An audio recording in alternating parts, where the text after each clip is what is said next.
Break ನಂತರ ಸುವರ್ಣ ನ್ಯೂಸ್ಗೆ ಸ್ವಾಗತ. ನೂತನ ಸಿಎಂ ಸಿದ್ದರಾಮಯ್ಯ ಅಧಿಕಾರ ಸ್ವೀಕರಿಸಿದ ಮೊದಲ ದಿನವೇ ಸುವರ್ಣ ನ್ಯೂಸ್ ಕಚೇರಿಗೆ ಭೇಟಿ ಕೊಟ್ಟಿದ್ರು. ನಮ್ಮ ಕಚೇರಿಗೆ ಆಗಮಿಸಿದ ಮುಖ್ಯಮಂತ್ರಿ ಸಿದ್ದರಾಮಯ್ಯನವರನ್ನ ಸುವರ್ಣ ನ್ಯೂಸ್ ಪ್ರಧಾನ ಸಂಪಾದಕರಾದ ವಿಶ್ವೇಶ್ವರ ಭಟ್ ಹಾಗೂ ಆಡಳಿತ ಮಂಡಳಿ ಆತ್ಮೀಯವಾಗಿ ಬರಮಾಡಿಕೊಳ್ತು. ಆ ಬಳಿಕ ಸಿದ್ದರಾಮಯ್ಯನವರು ನಮ್ಮ ಕಚೇರಿಯನ್ನು ವೀಕ್ಷಿಸಿದರು.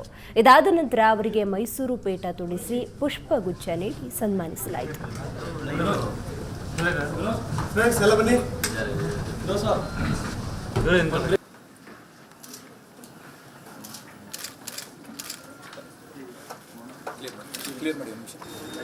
I'm all right.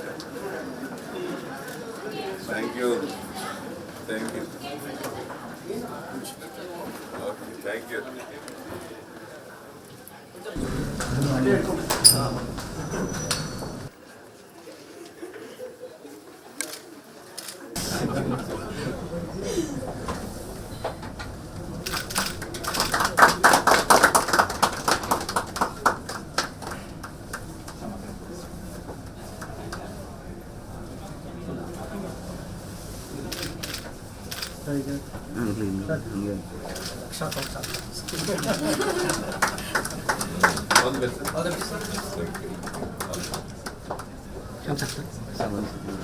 ಎಲ್ಲ ಬಂದ್ಬಿಡಿ ಸರ್.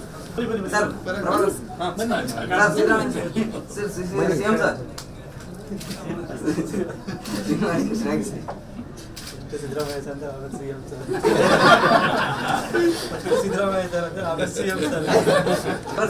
ಮುಂದೆ ಬನ್ನಿ ಸರ್. ಇನ್ನು ಸಿದ್ದು ಪ್ರಮಾಣ ವಚನ ಸಮಾರಂಭ ಸೂಪರ್ ಆಗಿತ್ತು. ಅಭಿಮಾನಿಯೊಬ್ಬ ತಲೆಯಲ್ಲಿ ಹಸ್ತ ಮೂಡಿಸಿಕೊಂಡಿದ್ದ. ಆದರೆ ಅಲ್ಲಿ ನಡೆಯಬಾರದ ಘಟನೆಯೊಂದು ನಡೆದು ಹೋಯಿತು. ಸಿದ್ದು ಪ್ರಮಾಣ ವಚನದ ಬಳಿಕ ನೂಕುನುಗ್ಗಲು, ಹೃದಯಾಘಾತದಿಂದ ಅಭಿಮಾನಿ ಮಂಚಯ್ಯ ಸಾವು. ಸಿದ್ದರಾಮಯ್ಯ ಎಂಬ ಹೆಸರಿನ ನಾನು ಕರ್ನಾಟಕ ರಾಜ್ಯದ ಮುಖ್ಯಮಂತ್ರಿಯಾಗಿ ಒಂದು ಸತ್ಯದ ಹೆಸರಿನಲ್ಲಿ ಪ್ರಮಾಣ ಮಾಡುತ್ತೇನೆ. ಸಿದ್ದು ಪ್ರಮಾಣ ವಚನವೇನೋ ಭರ್ಜರಿಯಾಗಿ ನಡೆಯಿತು. ಆದರೆ ಪ್ರಮಾಣ ವಚನದ ಬಳಿಕ ದುರಂತವೊಂದು ನಡೆದು ಹೋಯಿತು. ಪ್ರತಿಜ್ಞಾ ವಿಧಿಯ ಬಳಿಕ ಸಿದ್ದು ಆ ಕಡೆ ಹೊರಡುತ್ತಿದ್ದಂತೆಯೇ ಇತ್ತ ಜನ ಕ್ರೀಡಾಂಗಣ ಖಾಲಿ ಮಾಡತೊಡಗಿದರು. ಆ ವೇಳೆ ನೂಕುನುಗ್ಗಲು ಉಂಟಾಗಿ ಅಭಿಮಾನಿಯೊಬ್ಬರಿಗೆ ಹೃದಯಾಘಾತವಾಯಿತು.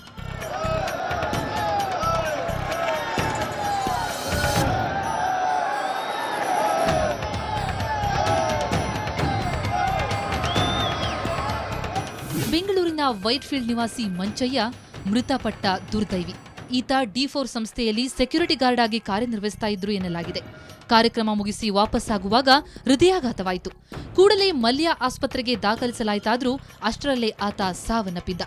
ಸುದ್ದಿ ತಿಳಿದ ಕೂಡಲೇ ಸಿಎಂ ಸಿದ್ದರಾಮಯ್ಯ ಆಸ್ಪತ್ರೆಗೆ ಭೇಟಿ ನೀಡಿದರು. ಮೃತನ ಕುಟುಂಬಕ್ಕೆ 2 ಲಕ್ಷ ರೂಪಾಯಿ ಪರಿಹಾರ ಹಣ ಘೋಷಿಸಿದ್ರು. ಒಬ್ಬ ಅನ್ಯಾಯ ಅವನು ಸೆಕ್ಯೂರಿಟಿನಲ್ಲಿದ್ದಂಥವನು, ಸೆಕ್ಯೂರಿಟಿ ಕೆಲಸ ಸೂಪರ್ವೈಸರ್ ಅಂತ, ಮಕ್ಕಳಿದ್ದಾವೆ, 50 ವರ್ಷ ಅವನಿಗೆ. ನಾನು 2 ಲಕ್ಷ ರೂಪಾಯಿ ಚೀಫ್ ಮಿನಿಸ್ಟರ್ ಫಂಡಿಂದ 2 ಲಕ್ಷ ರೂಪಾಯಿ ಅವರಿಗೆ ಪರಿಹಾರ ಘೋಷಣೆ ಮಾಡಿದ್ದೆ. ಇಡೀ ಆಸ್ಪತ್ರೆಯವರು ಕೂಡ ತತ್ಕ್ಷಣ ಖರ್ಚಿಗೆ 20,000 ರೂಪಾಯಿ ಶ್ರೀನಿವಾಸ ಮೂರ್ತಿ ಮಲ್ಯ ಆಸ್ಪತ್ರೆ ಇದರಿಂದ ಅವ್ರು 20,000 ರೂಪಾಯಿ ಕೊಡ್ತೀವಿ ಅಂತ ಹೇಳಿದರು. ಸಿದ್ದರಾಮಯ್ಯ ಪದಗ್ರಹಣ ಸಮಾರಂಭಕ್ಕೆ ಜನಸಾಗರವೇ ಹರಿದು ಬಂದಿತ್ತು. ಅದರಲ್ಲಿ ಅಭಿಮಾನಿಯೊಬ್ಬ ಎಲ್ಲರ ಗಮನ ಸೆಳೆದ. ತಲೆ ಮೇಲೆ ಸಿದ್ದರಾಮಯ್ಯ ಹಾಗೂ ಹಿಂಬದಿಯಲ್ಲಿ ಹಸ್ತದ ಗುರುತಿನ ಕಟಿಂಗ್ ಮಾಡಿಸಿಕೊಂಡು ಬಂದಿದ್ದು ಬಹಳ ವಿಶೇಷವಾಗಿತ್ತು.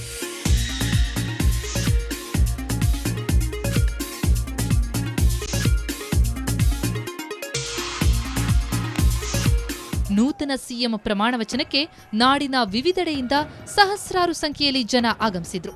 ಹೀಗಾಗಿ ಕಬ್ಬನ್ ಪಾರ್ಕ್ ಸುತ್ತಮುತ್ತ ಫುಲ್ ಟ್ರಾಫಿಕ್ ಜಾಮ್ ಉಂಟಾಗಿತ್ತು. ಇದರಿಂದ ಬೆಂಗಳೂರಿನ ವಾಹನ ಸವಾರರು ಸಾಕಷ್ಟು ಪರದಾಡುವಂತಾಯಿತು.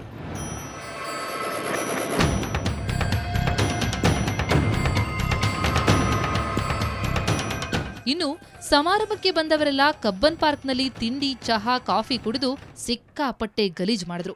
ಕಬ್ಬನ್ ಪಾರ್ಕ್ನಲ್ಲಿ ಎಲ್ಲಿ ನೋಡಿದ್ರೂ ಟೀ, ಕಾಫಿ ಕಪ್ ಜೊತೆ ಅಲ್ಲಲ್ಲಿ ಕಸ ಹರಡಿದೆ.